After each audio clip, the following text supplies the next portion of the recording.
खालद जी rash महल लखदत है, लखदत ढेरी के सामने रैश है मेरी करते जे पे मजदूरी करा डे जे। शुक्र अल्लाह ताला दा रोटी बुड़की कमाते जे पे। वो खोते भाजी भर के लै जाना गलियां पहुँचाना वा तो 500-700 बच जाता जी। अल्हम्दुलिल्लाह शुक्र।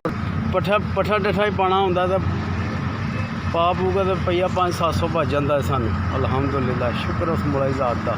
करना की है भाई मजदूरदार आदमी आ, माड़े बंदे असी मजदूरी का रोटी का बनना ही पाए आ बस। बचना की है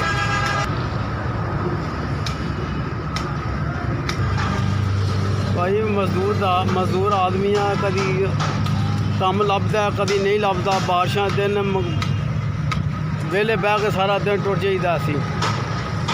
अल्हम्दुलिल्लाह बारिशां हन तो वेले सां ते हूँ धुप्पां लगियां ने तो हूँ 400-500 रुपया लै जाने घर। तो करना की है अपना बच्चे ने इन्हां दी रोटी पूरी कमानी होंदी है। शुक्र करने रब ने जिस हाल च रखे है शुक्र अल्हम्दुलिल्लाह।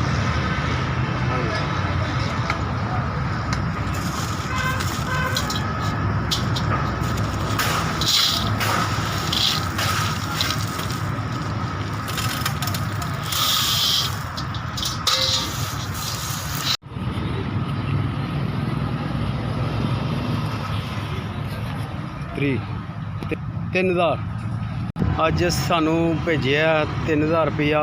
अल्लाह ताला उन्हें कारोबार की बरकत पाए। अल्लाह का शुक्र है। अल्लाह ताला उन्हें तंदुरुस्ती दे, सेहत दे।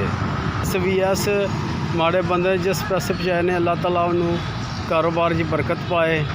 अल्लाह ताला उन्हें तंदुरुस्ती दे। अल्लाह ताला उन्हें हर पासों मसरूर रखे। SVS बड़ी मेहरबानी की।